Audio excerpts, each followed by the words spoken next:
I've had hundreds and hundreds of emails from people from all over the country, and the theme is the same. There are some good nurses, but there are also some very bad nurses, and people have talked about their own experiences. One line from one of the emails: "I must agree with you, the nursing profession is no longer the caring profession. When I sat at my husband's bedside, I did wonder just why some of the so-called nurses bothered to put on their uniforms. The arrogance and indifference of some left me bewildered."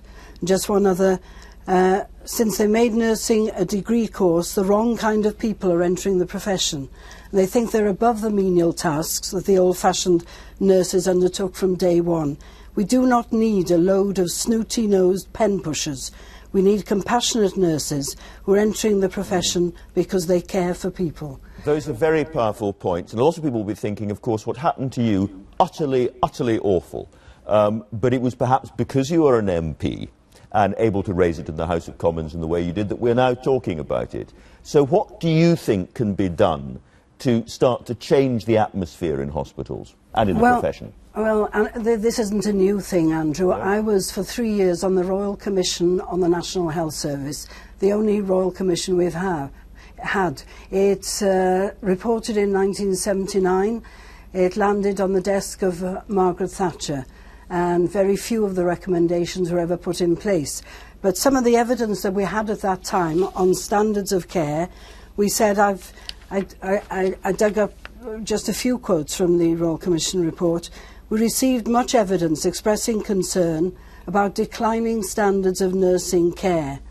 The RCN claimed the standards had been put at risk because of financial constraints, increased workloads and manpower shortages.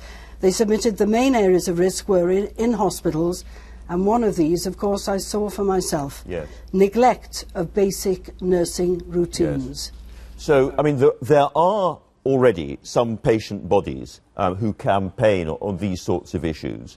But for whatever reason, they haven't quite sort of achieved national prominence. Are you going to try and bring them together and create a new organisation? What's your thinking?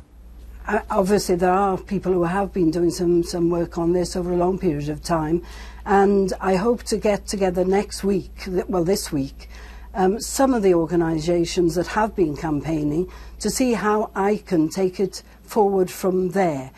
Because, you know, the kind of response I've had from people all over the country and from other countries as well is amazing. And they're not just one paragraph letters, they're substantial.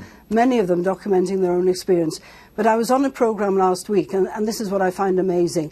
And I met somebody who's a freelance operator, and he is being used by some hospitals to talk to the hospital staff about compassion and care. You know, where did those principles go?